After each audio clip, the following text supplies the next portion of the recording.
작년서부터 폭발적으로 증가해서 올해 그 상반기 기준으로 피해 금액이 한 6,400억 정도입니다. 법원 등기가 도착했다. 그러니까 뭐 소송 관련된 소장이 그러니까 그런 식으로 이제 공포를 야기하는 거죠.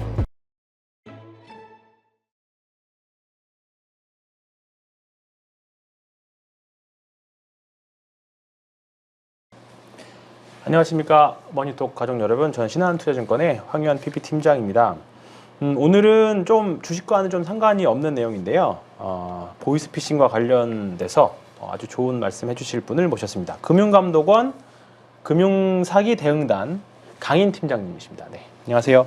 안녕하십니까? 네, 안녕하십니까. 제가 참 좋아하는 외모에 감사합니다. 저도 저렇게 좀 이렇게 나이 들어갔으면 좋겠다 싶을 정도 외모를 가지고 계신 선생님이신데, 이름만큼 강인 본명이시라고 하셨죠? 예, 그렇습니다. 네, 이름만큼 강인하게 수사를 부탁드리겠습니다. 아마 청취자분들 중에서 있으면 안 되겠지만 뭐 아마 주변 분들 중에서는 보이스피싱, 저희 어머님도 사실 당할 뻔하셨었거든요. 그렇습니다. 네, 그리고 저희 회사에서도 사고 사례들 오는 거 보면 이제 그런 보이스피싱 관련해서 이제 금융기관이 요즘에 워낙에 교육들이 잘 돼 있어서 송금하기 직전에 맞거나 그런 케이스들이 많이 있긴 한데, 여전히 많이 보이스피싱 사례들이 많이 있는 것 같더라고요. 사고 사례하면서 저희들 이제 내려오는 거 보면. 그래서 그와 관련해가지고 좋은 말씀 오늘 사례들 통해서 말씀해 주실 것 같습니다.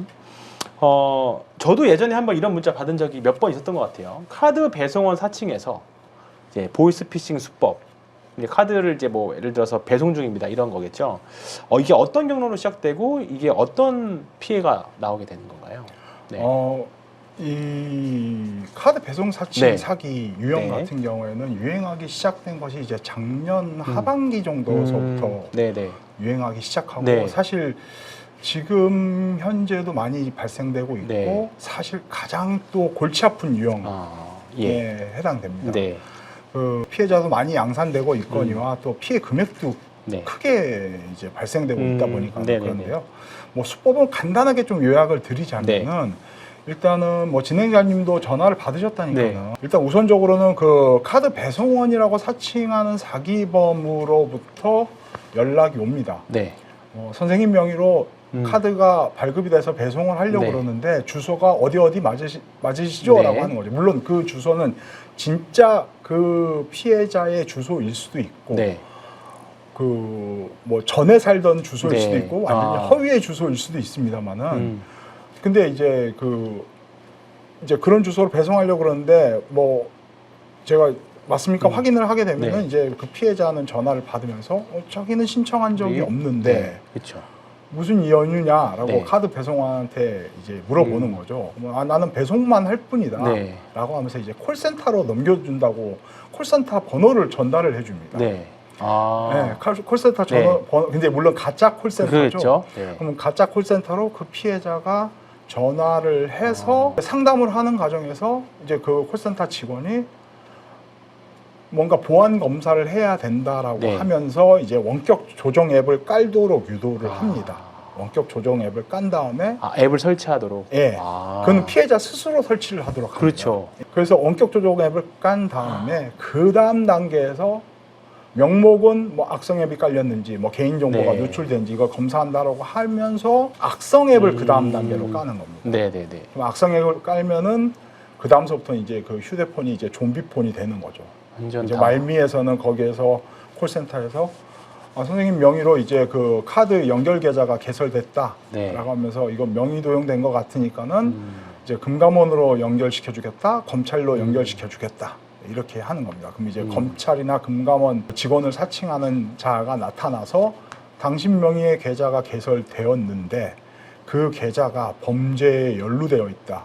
그러니까 당신도 뭔가 그 범죄 집단에 연루되어 있는 것 같으니까는 당신의 자산을 검수를 해야 되니까는 이체를 해라. 라고 하면서 이제 점차 이체를 하게 시키는 식으로 하는 겁니다. 근데 이체는 하는 과정에서 뭐 당연히 뭐 빨리 제대로 협조를 안 한다거나 의심을 표한다거나 그러면은 왜 수사에 협조하지 않느냐. 너 이런 식이면 당신 그런 식이면은 그 말 그대로 이제 구속 기소를 하겠다. 이런 식으로 협박을 하는 거죠. 그래서 이제 있는 돈 없는 돈 다 이체를 시키게 하는 예, 모양새가 되는 겁니다. 근데 요즘에는 사실 이제 이체하라고 하면 모르는 사람이 이체하라고 하면 이제 선뜻 이거 보이스피싱 아니야? 라는 생각이 들 법한데 약간 그게 심리적으로 약간 몰리는 그런 부분들이 있나요? 그렇죠. 왜냐하면은 그 콜센터에서 아까 그 좀 전에 말씀드렸다시피 원격 조종 앱을 깐 다음에 악성 앱을 까는데 그 악성 앱이라는 것이 어떤 성격이냐면은 좀 수사기관에서 많이 사용하는 용어이긴 합니다만 이제 강수 강발형 앱이라고 합니다. 그게 뭐냐면은 강제 수신, 강제 발송 해서 번호를 갖다가 조작하는 그리고 그 통화 내역도 모니터링하고 개인정보도 당연히 다 드러나요. 빼내고 더불어 메시지도 모니터링하는 거죠. 그러다 보니까는 뭐 예를 들어서 의심을 갖고서는 자기 친구한테 전화했다라는 게 이제 당연히 모니터링이 될 거지 않습니까? 그렇죠. 그럼 그 순간에 이제 검찰이라든가 수사기관을 사칭하는 사람들이 왜 다른 사람이랑 지금 수사 기간 중인데 왜 수사 진행인데 지금 누설하려고 하느냐? 그러니까 다 지켜보고 있다라는 느낌이 들다 보니까는 예, 그래서 그 가스라이팅이 굉장히 심하게 그렇게 된. 예, 그렇습니다. 그러니까 저희도 몇 주 전에 한번 손님이 이제 타 기금기관으로 돈을 갑자기 보내려고 한 거를 저희 업무팀 직원이 막아서 막은 사례가 있거든요. 근데 오면 대부분 다 누구한테 말하지 말고 그냥 이체해달라. 근데 누가 봐도 주변 3자가 보기에는 이거 보이스피싱인 거 맞는데 막 그렇게 막 말씀하셨던 가스라이팅을 당해서 그렇게 하려고 하는 심리가 다 거기서 기인이 되는 건가 봅니다. 당해보질 않아가지고. 진행자님 방금 말씀하신 사례 같은 경우는 그런 경우도 있다고 하더라고요. 이게 이제 창구에 오신 거지 않습니까? 그분 같은 경우는 지금 일하시는 곳이 이제 증권사이다 보니까는 이제 객장이라는 것이 조금 그 2층이라든가 뭐 대체로 그런 증권사 객장은 좀 2층에 많이 위치하다 보니까는. 뭐 증권사는 좀 해당 사항은 없을 텐데 그 일반 은행 같은 경우는 1층에 있지 않습니까? 그러면은 이제 그 일당들이 밖에서 지켜보는 경우도 있습니다. 그렇군요. 예. 그렇게 또 그리고 이제 그렇게 실제 객장을 방문하기 전에 이런 식으로 가스라이팅도 합니다. 그 직원들이 그 범죄의 일당들이다. 그러니까는 너를 지금 속이고 있다라. 뭐 좀 사실 납득은 가진 않는데 그런 식으로 속여서 그런 창구 직원들도 그 범죄 당신이 연루돼 있는 범죄 집단의 일원으로서 당신의 행동을 모니터링하고 있는 부분이 있기 때문에 속지 말아라라고 사전 교육을 굉장히 철저하게 시키는 부분이 있습니다. 그렇군요. 자, 다시 카드 쪽으로 돌아가서요. 저 막상 하는 대로 처음 말씀해 주셨던 대로 사기범들이 이제 피해자가 신청하지 않았다. 저 같은 경우에도 신청한 적 없는데 그냥 툭 끊어버리거든요. 신청하지 않았다. 왜냐면 사실 이게 유효기간 만료돼서 하지 않는 이상은 제가 본인이 신청하는지 안 하는지 알잖아요. 그렇습니다. 신청하지 않았다라고 말하면 그 사람들은 어떻게 그 다음 스텝이 또 있나요? 아니면 그냥 포기하나요? 신청하지 않았다라고 하면은 그러니까는 그 배송원이 하는 역할은 아주 굉장히 작은 부분을 담당한다고 저는 후킹이지만은 이렇게 생각하시면 될 것 같아요. 그러니까 진행자님도 이제 카드는 다 만들어 보셨지 않습니까? 근데 카드를 만들 때 당시에 그 절차에 대한 기억은 혹시 가지고 계신가요? 자세한 기억. 그냥 시청 다음 누르고 그냥 그렇게 하지 사실 특별한 건 없죠. 그렇게 생각하시잖아요. 사실 실제 실청 과정을 보면은 수많은 인증 과정이 있거든요. 금융회사는 뭐 당연히 그런 인증 과정을 거치지 않습니까? 근데 남아 있는 기억은 시간이 지날수록 이제 흐려지기 나름이거든요. 굉장히 간단하게 신청된다고 생각을 하는 겁니다. 개인정보 몇 개 입력하면은 끝난다고. 그러다 보니까는 자기가 신청 안 한 카드, 자기가 신청 안 했다라는 거에 대한 확신이 없이 그냥 개인정보가 털린 거 아닌가라는 의심을 심어주는 거죠. 그렇죠. 그 역할을 카드 배송원이 담당을 하는 거라고 보시면 될 것 같습니다. 그 작은 두려움에 대한 그 두려움이 점점 커지게 만드는 단초를 제공하는 역할이 그 카드 배송원을 사칭하는 자의 역할이다. 라는 거죠. 나의 개인정보가 털렸을까? 의심이 이루어지면서 이제 카드 그 콜센터로 연결을 시키게 하는 역할인 겁니다. 사실 저는 개인적으로 제 개인정보는 이미 다 중국에서 돌아다니고 있다고 생각을 해서 그냥 사실 요즘엔 모르는 번호 오면 웬만해서는 다 받지 않고 뭐 특별하게 저장되어 있는 건 받거나 아니면 강제 이제 스팸 거부 뭐 이런 걸로 해놓는데 역시나 아직도 이런 부분에 취약하신 분들이 여전히 많이 있는 것 같습니다. 자, 아까 저희가 그 방송 전에 우리나라만 이런 보이스피싱이나 이런 부분들 뭐 특징이 있나 이렇게 말씀을 드렸는데 우리나라가 보이스피싱에 약간 종합 백화점 같다라는 말씀하셨어요.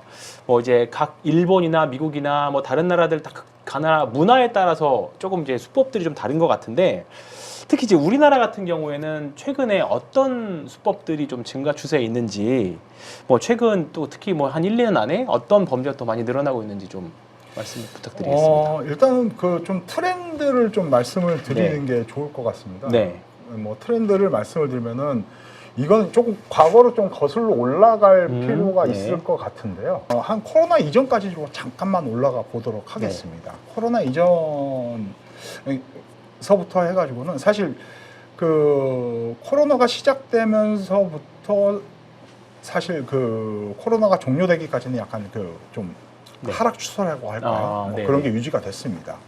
그런데 이제 코로나가 해제가 되고 사회적 이동이 원활하게 되고 자유롭게 되면서부터 다시 이제 폭발적으로 증가하는 모습을 보이거든요. 그 원인을 갖다가 뭐 하나로 이제 꼽기는 어렵습니다만은 코로나 시기에는 그 아무래도 사회적 이동이 어렵고 그리고 다들 이제 많이 들으셨겠습니다만은 그 보이스피싱의 저희 본거지가 보통 이제 뭐 중국이라든가 외국에 네. 있지 않습니까?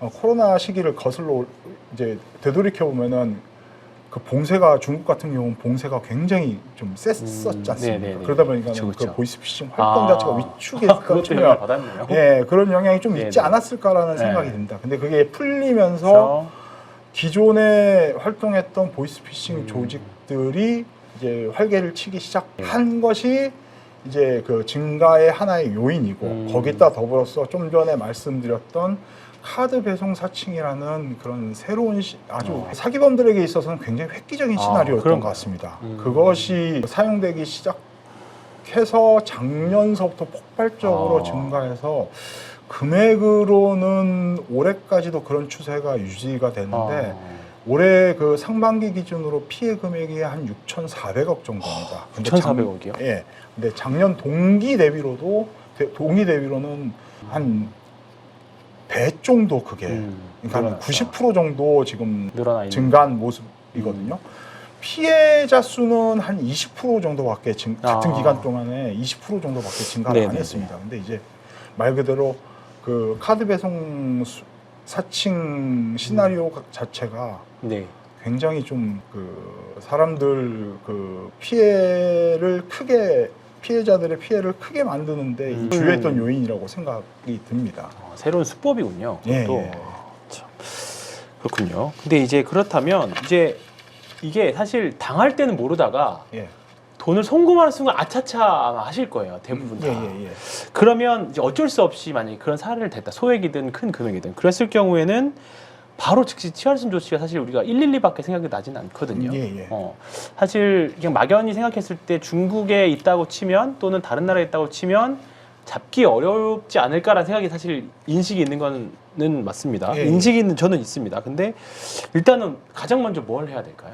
가장 우선적으로는 그 지금 진행자님 말씀하셨던 이제 경찰 신고라든가 그다음에 이제 피해금을 이체한 금융기관에 지급 정지를 갖다 요청하는 것이 필요할 것 같습니다. 뭐 그 둘 중에 하나를 꼽으라고 한다면은 제 생각에는 피해금을 이체한 금융기관에 대해서 그 24시간 콜센터가 운영이 되거든요. 거기에 대해서 내가 보이스피싱 피해로 돈을 송금했으니까는 그 계좌에 대해서 지급 정지를 해줘라는 게 가장 중요할 것 같습니다. 그러니까 구두로 신청하고 그 다음에 경찰 신고. 경찰은 어차피 보이스피싱 사기범을 검거하는 기관이기 때문에 그 사건이 인지된다고 하더라도 뭐 해당 계좌에 대해서 어떻게 지급 정지를 하거나 이럴 수 있는 권한은 없거든요. 그 계좌 더 이상 돈이 빠져나가지 않도록 할 수 있는 거는 유일하게 가능한 곳은 해당 금융기관입니다. 참고로 말씀드리면은 본인이 거래하는 은행에도 신청을 해도 됩니다. 그 지급 정지. 내가 보이스피싱 피해를 입었어라고 하면은 그 거래하는 금융기관에서 그 이체된 금융기관으로 음. 그 지급 정지를 해달라고 네. 대신 요청을 해주기도 하니까는 네, 네. 생각나시는 금융기관에 다 요청을 하셔도 됩니다. 그리고 하실 때 그 보낸 그 계좌에 대한 지급 정지뿐만 네. 아니라 본인 계좌에 대해서도 다른 계좌에서 또 돈이 빠져나갈 수가 있지 않습니까? 네. 거기에 대한 일괄 지급 정지도 함께 신청하시면은 그래도 초동저치로서는 중요하지 않을까라는 생각이 들고 거기에 그 이후에 이제 수사기관에 가셔서 그렇죠. 사건 신고하신 다음에 그다음에 회수. 그다음에 이제 후속 절차를 갖다가 뭐 채권 소멸 절차라고 해서 이제 그 피해금을 환급받을 수 있는 절차가 네. 있습니다. 물론 뭐 100% 환급되는 게 네. 아니라 이체된 계좌에 남겨져 있는 피해금을 돌려주는 네. 절차가 네, 네. 법상으로 있거든요. 통신사기 네. 피해 환급법상에 네. 그런 절차가 네네네. 있으니까는 뭐 그 절차를 갖다가 취하시면 됩니다. 물론 지급 정지하면은 다 세부적인 사항은 해당 금융기관에서 다 알려줍니다. 그거는. 네네네. 뭐 이렇게 짧은 시간 동안에 다 말씀드리는 거는 어렵죠. 오히려 혼란을 네. 야기할 수는 있다 보니까는 우선적으로는 금융기관에 신고하셔라. 뭐 이 정도 말씀드릴 수 있을 것 일단은 같습니다. 경찰 신고보다 지급 정지가 네, 우선이다. 돈 빠져나가는 게 예. 빵을 막는 거예요. 우선이다. 아 그렇군요. 자 그럼 이렇게 이제 대면하거나 이제 이런 배송을 가장하는 수법들이 계속 나타나고 있는데 예. 향후에 또 예상을 하고 있는 수법들이 있으세요? 혹시? 예상을 금감원에서? 하는 거는 네. 사실 이제 그 카드 배송 사칭이라는 것이 새로운 수법이긴 한데 네. 큰 범주에서는 아까도 그 범죄 진행 과정을 네. 좀 설명드렸던 데도 좀 네. 이제 말미에 나오긴 했는데 마지막에는 이제 검찰, 네. 금감원 네, 뭐 네. 이런 식으로 이제 등장인물들이 그렇죠. 있지 않습니까? 네, 네, 네. 그런 측면에서는 이 카드 배송 사칭 사기도 기관 사칭 유형으로 크게 묶입니다. 그러니까 하부 카테고리인 네네네. 거죠. 그 하부 네네. 카테고리 내에서 그 카드 배송원과 가짜 콜센터 직원이라는 두 명의 그 이제 또 하나의 액터 네. 두 명의 네. 액터들이 나타나는 거죠. 네네네. 그런 점에 베리에이션이 있는 건데 네. 그런 식의 이제 변종이 생기는 건데 네, 네. 뭐 요새는 뭐 새롭게 어떤 게 될 것이냐라고 하면은 뭐 다 예측하기는 좀 쉽지 않은데 네. 간간히 나타나는 것이 이런 부분들이 있습니다. 여기 그 가전 렌탈 자기가 신청하지 않은 가전 렌탈 아, 같은 그럴 수도 것들. 있겠네요. 예. 요즘 워낙에 렌탈이 많으니까. 예. 네. 예, 뭐 그런 것도 있고 또 하나는 이거는 그 카드 배송 사칭과 유사한 형태는 아닙니다만 이제 법원 등기가 도착했다. 그러니까 아. 그 뭐 소송 관련된 소장이 그건 좀 철렁한데요. 예. 그러니까 그런 식으로 이제 네. 공포를 야기하는 네, 거죠. 네, 그러니까 당신한테 전달하려고 그러는데 왜 그러니까 주소가 어디냐 이렇게 네. 확인하는 식으로 하면은 본인 그런 그렇죠. 기억이 없으니까 네. 이제 어떤 특정한 사이트를 나의 사건 검색, 그러니까는 허위의 나의 사건 검색 사이트로 유도를 해가지고는 이제 하는 경우도 그렇군요. 있다고 알고 있습니다. 아직도 참 똑똑해야 범죄도 할 수 있다는 말이 그냥 우스갯소리로 있는데 그렇습니다. 일단은 예. 대비하는 게 가장 중요할 것 같습니다. 그러면 이제 이런 사기를 예방하기 위해서 뭐 만들어진 핵심 수칙 이런 부분들이 있나요? 네. 핵심 수칙이라고 하면은 뭐 자주 뭐 네. 여러 그 기관 이제 관련 기관에서 이제 홍보가 된 바입니다. 네. 진짜 가장 기본에 충실하면 됩니다. 모르는 전화, 모르는 문자 메시지 그냥 무시하거나 안 받거나 라고 하는 게 가장 중요하고 그리고 출처가 불명한 URL은 클릭하지 말고 네, 그렇죠. 다 아시는 네. 내용입니다. 그다음에 기본이네요. 예? 기본적인 것. 그 아주 기본인 기본적인 겁니다. 것들. 피해자한테 어떤 거를 막 피해자한테 뭐 많이 알게 하면 많은 것을 알아야만 이걸 지킬 수 있다라는 거는 사실 그 예방적은 아니거든요. 네. 기본에 충실하셔라라고 말씀드리고 그리고 이제 가족이나 지인 같은 경우에는 사칭 같은 경우에는 당연히 이제 확인을 실제 그 가족이랑 네. 좀 확인을 하는 게 가장 중요할 것 같다는 생각이 듭니다. 그리고 금융회사 등을 사칭하는 가장한 그 사이트 같은 경우에는 거기에 뭐 개인정보를 갖다 풀로 입력하라는 경우가 네. 없거든요. 그거는 뭐 가짜라고 여기시면 됩니다. 그렇죠. 예. 뭐 그런 부분들을 갖다가 뭐 유념하시고 그리고 더더군다나 또 하나 그 정부와 공공기관은 돈을 요구하지는 않습니다. 그렇죠. 예. 그건 당연한 건데 사실. 예. 당연한 겁니다. 네. 예. 근데 이제 물론 그 사기범들이 온갖 구실을 만들거든요. 뭐 특급 특급 수사다, 보안 수사다, 이거 유출하면 안 네. 된다. 이런 식으로 현혹을 하긴 하는데 그렇군요. 그래도 기본으로 돌아가셔서 정부나 공공기관은 절대로 그런 일은 없다. 그런 식의 요구가 있다면은 그거는 100%다. 라고 여기시면 네. 될 것 같습니다. 가장 기본적인 것만 지키셔도 이게 모르는 번호 사실 저도 이제 회사로 이제 전화를 고객님께 전화드리면 이제 요즘 일반 전화로 가니까 일반 전화 아예 안 받으시는 분들 사실 많아요. 네, 좀 맞습니다. 애로 사용도 있긴 하지만 정말 모르는 번호든 정말 안 받고 그리고 공공기관은 절대 돈을 요구하지 않는다.